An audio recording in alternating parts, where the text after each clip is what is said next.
Hi అందరికీ నమస్తే. అందరూ బాగున్నారా? వెల్కమ్ టు శ్రీ రుచులు 999 రాజాం రుచులు 999 ఫుడ్ అండ్ ట్రావెల్లోను. ఈరోజు మనం వచ్చే ఊర్లోనే పిత్తపర్రెలు పిలిచి పెట్టారు. కొంతమంది కొన్ని ఊర్లకి అయితే చేతి చేపలు అంటారు, కొంతమంది బెత్తిర్లు అంటారు, రకరకాల పేర్లతో పిలుస్తారు. ఇప్పుడు మనం వచ్చేసి పిత్తపర్రెలు తీసుకొని చేయించుకున్నాం. నీట్గా క్లీన్ చేసుకొని కేజీ నక్షత్రాలతో మొత్తం నీట్గా క్లీన్ చేసి తీసుకొచ్చాం. ఆ ప్రొసీజర్ ఇప్పుడు ఏ విధంగా చేస్తాం, క్లీన్ చేసి ఉప్పు నిమ్మకాయ పసుపు అన్నీ వేసి క్లీన్ చేసి ఏమేమి వేస్తానో వేసి చూపించి వంట రన్నింగ్లు అన్నీ చూపిస్తాను. రండి చూద్దాం వీడియోని. పిత్తపర్రె చూశారు కదా. ఇప్పుడు ఆల్రెడీ చింతకాయ ఉడకబెడుతున్నాం. దీనికి మనకి పులుసుకు కావాల్సిన చింతకాయ వేసుకుంటున్నాం. ఎందుకంటే కేజీ పరిగిలు కదా ఇది మిత్రులు. ఓకే, ఇలా మొదలు పెట్టేసుకుందాం, ఉడుకుతుంది లోపు. ఓకే, దీనికి తగ్గట్టుగా ఇప్పుడు మనం చూసారు పిత్తపర్రెలు నిమ్మకాయ ముక్క వేసుకొని వెండి చేసుకొని పిండేసుకుందాం. ఒక నిమిషం పసుపు వేసుకుందాం.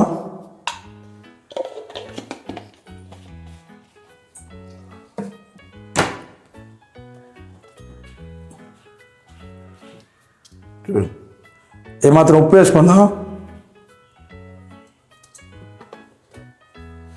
నిమ్మకాయ పిండుకొని ఒక అరసెకండ్ నిమ్మబద్ద వేసుకొని పిండుకుందాం. ఓకే, ఈ మూడింటిని నీట్గా వాష్ చేసి క్లీన్ చేస్తే డ్రెస్సింగ్ చేసాం కదా, డ్రెస్సింగ్ చేసిన పిత్తపర్రెలు వాష్ చేస్తే ఎలా ఉంటుంది అంటే ఇప్పుడు నీసు వాసన రాకుండా ఉంటుంది. మెయిన్ పిల్లలు చూసారు, ఎంత పెద్ద సైజు పిల్లలు చూసారు, పక్కీలు అంటారు, కొంతమంది పక్కీలు అంటారు, కొంతమంది చేతి బెత్తులు అంటారు, మన సైడ్ పిత్తపర్రెలు అంటాం. ఒక్కొక్క ఊరికి ఒక టైలో పిలుస్తారు దీన్ని. ఇవి తింటే బాగుంటుందండి, చాలా శుభ్రంగా ఉంటుందండి, మామూలుగా ఉండదండి బాబు. దీంతో ఇందులో చింతకాయ వేసుకొని కలుపుకొని తింటే ఒకరోజు ఉంటుంది, 2 రోజులు ఉంటుంది, 3 రోజులు ఉంటుంది. అమ్మ ఎన్ని రోజులు తిన్నా మరి ఇంక తినాలనిపిస్తుంది తప్ప వదలనిపించదు. అయితే ఈ చేతి బెత్తి అదే పిత్తపర్రెలకి చింతకాయకి ఉన్న సంబంధం మనం ముందుగా ఒకసారి తెచ్చుకున్నాం, ఫ్రిడ్జ్లో పెట్టుకొని స్టోర్ చేసుకున్నాం చింతకాయలు తెచ్చి. ఓకే, 5 నిమిషాలు క్లీనింగ్ అయిపోతుంది. ఇవే చూసారు కదా నీట్గా. ఇప్పుడు దీనికి ఏది వేసి ఇప్పుడు ప్రొసీజర్ పెడదాం. ఒక పావు స్పూను పసుపు వేసి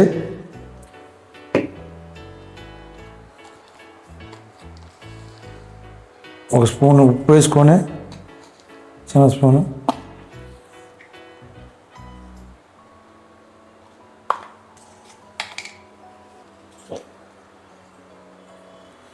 ఒక స్పూన్ కారం వేసుకొని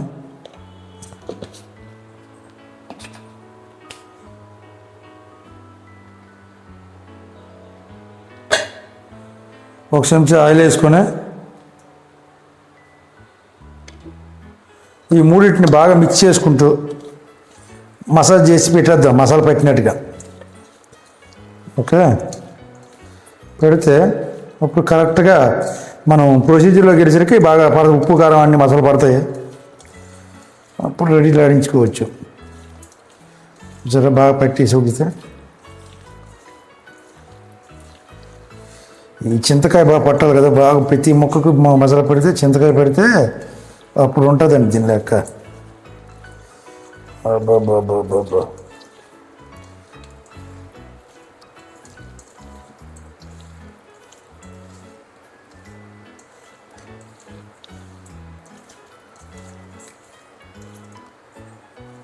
ఓకే, ఒక పావు గంట నానబేసుకుందాం. ఈలోపు మనం ప్రొసీజర్ స్టార్ట్ చేద్దాం. మసాలాను మురుకుందాం. మసాలాకి ఏమేమి కావాలో చూపిస్తాను. ఇప్పుడు 1 ఇంచు అల్లం చెక్క, 1 పాయ ఎల్లిపాయ వేసుకుంటే ఇప్పుడు ఇందులోనే మనకు కావాల్సింది చిన్న చెక్క ముక్క,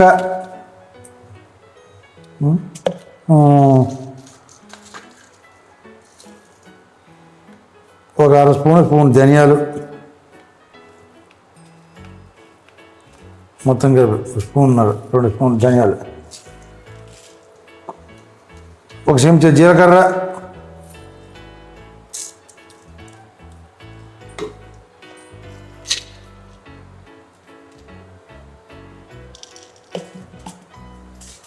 1 పావు స్పూన్ మెంతులు. అండ్ ఇవన్నీ ముద్ద పట్టించుకొని రెడీ చేసుకున్నాం. ఇదేనండి మన పిత్తపర్రె పులుసు కావాల్సిన ఐటమ్స్.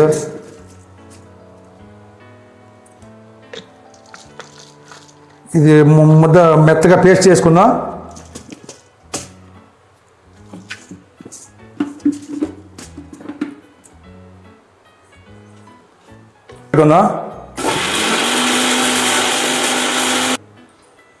చింతకాయలు ఉడికిపోయావండి, చూసారా ఎంత వేడిగా ఉన్నాయి. గుజ్జు తీసుకుందాం అట్లే, అలాగా ఎంత చక్కగా ఉడికిపోయాయి చూసారా.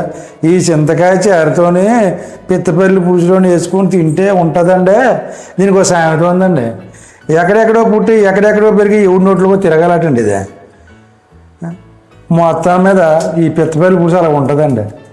ఎలా చేసుకున్నా ఏ విధంగా చేసుకున్నా ఈ చేపల పులుసు అండి గొప్ప శ్రద్ధగా ఉంటుందండి. ఎంత రుచిగా ఉంటుందంటే మామూలు అయ్యి బాబు చెయ్యి కాలుతుందండి. కోసిన చింతపండు పులుసు వేసుకొని ఒక పిత్తపల్లి వేసుకొని మరి అన్నం తింటే వేడి వేడి అన్నంలోనే చాలా రుచిగా ఉంటుందండి. చూసుకుందాం, చూశారు కదా. 3 స్పూన్లు ఆయిల్ వేసుకుందాం చేపలు సరిపోయినట్టుగా.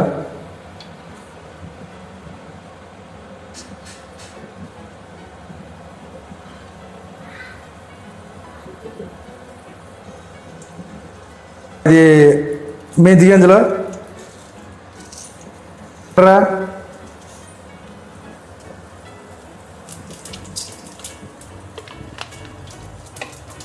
వెంటనే ఉల్లిపాయ పేస్టు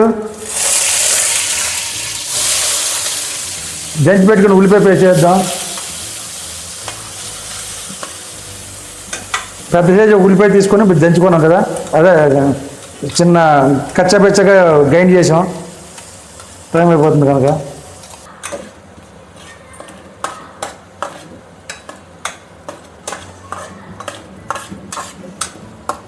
మెంతులు వెంటనే కోసి పెట్టుకుని పచ్చిమిరకాయలు వేసుకుందాం అండి. వెంటనే అలాగే వేసుకున్నా ఇలాగ మిక్స్ చేసుకుంటే పచ్చివాసన పోతుందండి. ఓరేమో కరివేపాకు వేసుకుందాం అండి.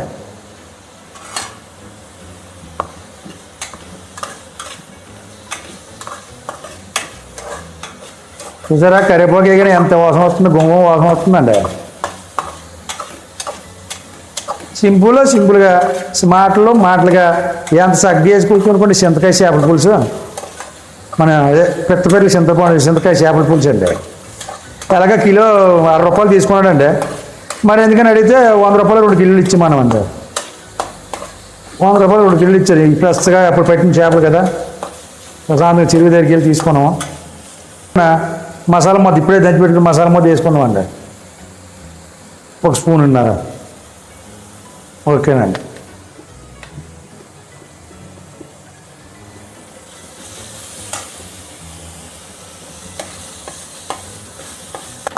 మసాలా పచ్చివాసన పోయింది. ఇప్పుడు వెంటనే పసుపు కారం వేసుకుందామండి. ఉప్పు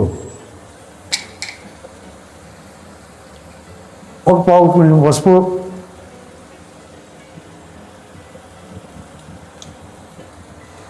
కొంచెం వేసుకున్నాం కదా, అంతా ఇంత కలిపి 2 సమానం చూసుకుందాం. పసుపు వేసి కారం, చింతపండు పులుసు కదండి కొంచెం ఎక్కువ పడుతుంది, కాకపోతే చూసుకోండి మీకు టేస్ట్ తగినట్టుగా.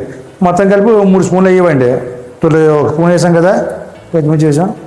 చింతపండు పులుసుకి మంచి పులుపు మీద ఉంది, మంచి కాక మీద ఉంటుందండి. ఎంత రుచిగా ఉంటుందంటే అవునండి. ఆ రుచి దగ్గర చూసుకుని వేసుకుందాం. ఫస్ట్ గడ్డ పూజ కొంచెం వేసుకుందామండి. అందులో వేసుకున్నాం కదండి 1 స్పూను, అవి ఇవి కలిపి చూసి చేసుకుందాం అండి.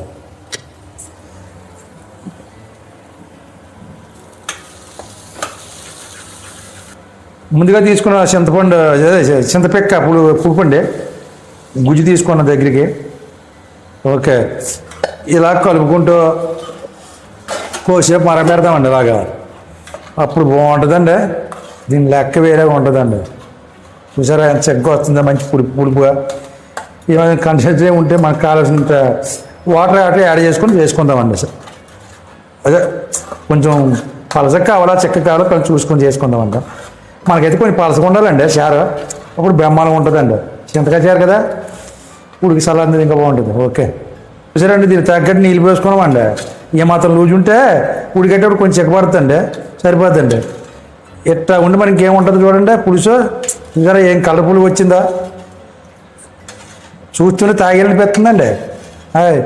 మరి అట్లా ఉంటుందండి మన చింతకాయతో పిత్తపల్లి పులుసు అండి. చూసారు కదా. ఇప్పుడు మూత పెట్టుకుందాం. కొంచెం తెరలేద్దాం.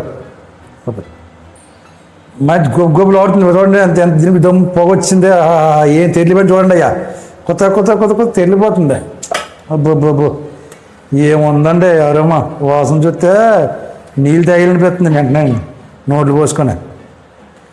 చూశారు కదండి, బాగా మరిగిపోయింది. ఇప్పుడు మనం ముందుగా మరగబెట్టుకున్న ఇచ్చేసుకున్న చేపలు వేసేద్దామండి. పిచ్చిపల్లి మేగండి చేసుకున్నాం కదా, ఈ చేపలు ఎలా జారేసుకుంటే పైగా అదే అండి. ఇదేనండి గంటి పెట్టి కలపడం. మరి ఆ తర్వాత కలపడం పనికిరాదండి. చూశారు కదండి. ఓకే, ఎందుకంటే ఒకసారి చేప ఇందులో పెట్టామంటే మరి గంటి పెట్టడానికి అవదండి. ఇది పని అయిపోయినాడుగా. ఇప్పుడు ముందుగా పెట్టినది ఇది ఉప్పు కారం కాస్త సమానం చూసుకొని రెడీ చేసుకుందామండి. వెంటనే మూత పెట్టేసి 15 నిమిషాలు దించేద్దామండి.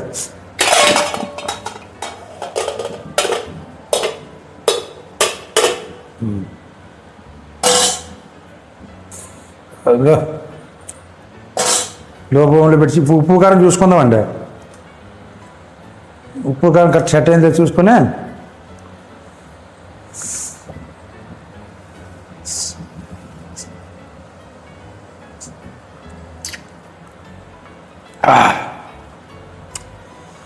సరిపోయిందండి. ఉప్పే తక్కువనే అనిపిస్తుంది, వచ్చిందండి.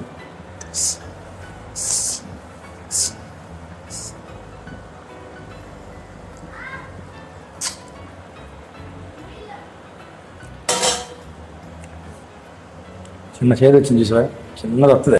ఇలా కలుపుకుందాం. చూసారు కదా.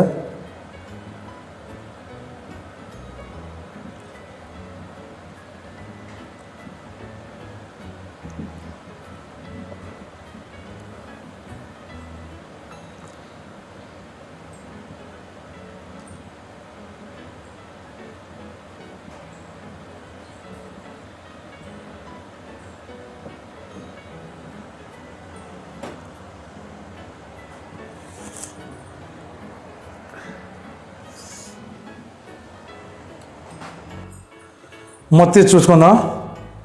అబ్బో అయిపోయింది చూడు మన పెద్దపల్లి పులుసు, చింతకాయ పెద్దపల్లి పులుసు అయిపోయింది. చూసారా ఎంత పక్క మొత్తం ఆయిల్ బయట చేరిపోయింది. ఓకే,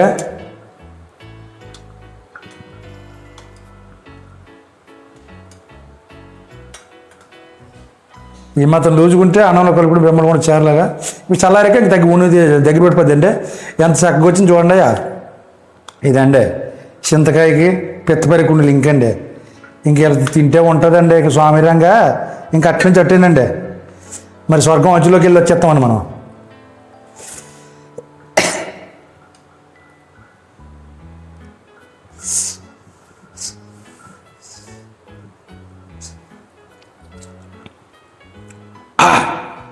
అబ్బా ఏముందండి, చేతిపత్తి పొరి అంటే చేతిపత్తి పొరిలాగా ఉందండి. సూపర్ అండి. మన పెద్దపల్లి పులుసు రెడీ అయిపోయింది. ఓకేనండి, ఇప్పుడు మనం చూపించేస్తాం లాస్ట్ ఫైనల్గా. ఇదేనండి మన చింతకాయ అయితే పెద్దపల్లి పులుసు అండి రెడీ అయిపోయింది. ఓకే, ఇది చల్లారాక వేడి అన్నంలో వేసుకుని తిందాం. ఎలా ఉంటుందో చూద్దాం, చెప్తాం. ఓకేనండి, బాయ్ అండి. లైక్ చేయండి, షేర్ చేయండి, సబ్స్క్రైబ్ చేయండి. మరిన్ని వీడియోల కోసం బెల్ ఐకాన్ నొక్కండి. ఓకే, చింతమ చేసి ఏ విధంగా వచ్చిందో ఇలా చేసుకుంటూ మాకు కామెంట్ చేయండి.